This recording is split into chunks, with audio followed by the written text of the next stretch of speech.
Rumor Anies segera tersangka, Sudirman Said, Denny tak mungkin ngarang.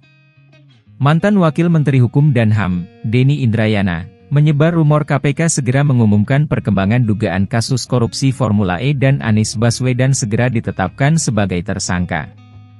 Juru bicara, Jubir, Koalisi Perubahan untuk Persatuan, KPP, Sudirman Said mengatakan ucapan dari Denny hampir selalu menjadi kebenaran.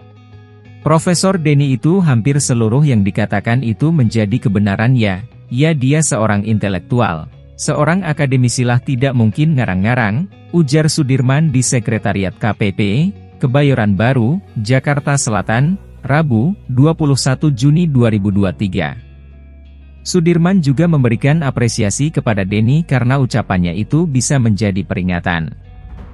Dia juga berharap ucapan Denny itu tidak terjadi. Dan kita memberi apresiasi karena yang disampaikan Profesor Denny semacam early warning, jangan sampai itu terjadi gitu.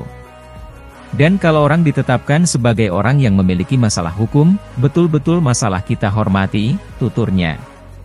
Dirinya menyebutkan jika benar Anies akan jadi tersangka dan merupakan bagian dari langkah politik penjegalan, maka harus dilawan. Cara melawannya, kata dia, dengan mempengaruhi opini publik.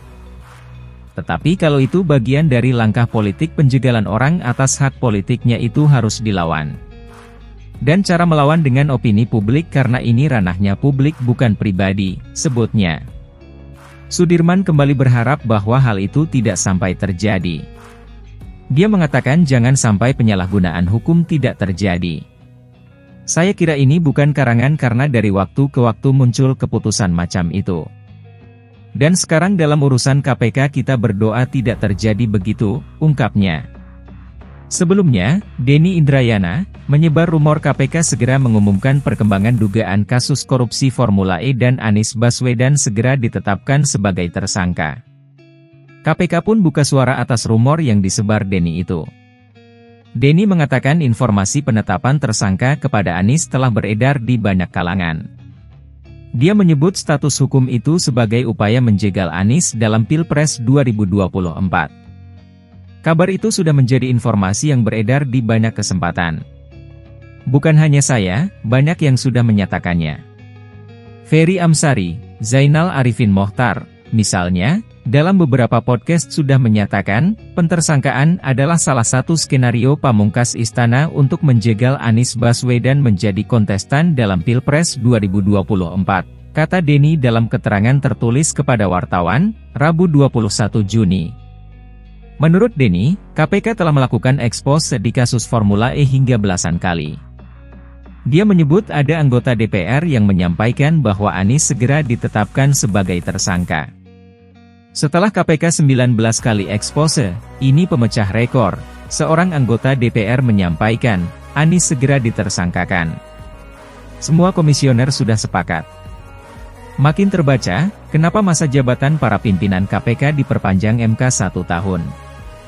Untuk menyelesaikan tugas memukul lawan oposisi, dan merangkul kawan koalisi, sesuai pesanan kuasa status quo, jelas Denny. Denny juga menuding Presiden Joko Widodo terlibat dalam upaya penjegalan Anies sebagai calon presiden di Pilpres 2024. Menurutnya, Jokowi telah menyiapkan 10 langkah dalam memuluskan rencananya tersebut. Saya berharap Presiden Jokowi menghentikan cawe-cawenya, termasuk mentersangkakan dan menjegal Anies. Kalau masih diterus-teruskan, menjadi pertanyaan apa maksud dan tujuannya, ujar Denny. Respons KPK. Kabak Pemberitaan KPK Ali Fikri angkat bicara soal pernyataan Denny Indrayana. KPK membantah telah menetapkan adanya tersangka dalam kasus Formula E. Sejauh ini masih pada tahap penyelidikan, kata Ali. Ali mengatakan pihaknya tidak akan menanggapi pernyataan yang bersifat asumsi belaka. Dia menegaskan kerja KPK tidak terpengaruh kepentingan politik tertentu. Kami tak akan tanggapi pernyataan yang berbasis asumsi dan persepsi. Sekalipun kami hargai itu sebagai suatu hak kebebasan berpendapat. Kami penegak hukum, tetap bekerja tegak lurus dan tak terpengaruh pernyataan dan intervensi politis dari pihak yang terlibat dalam pertarungan politik di luar KPK, ujar Ali.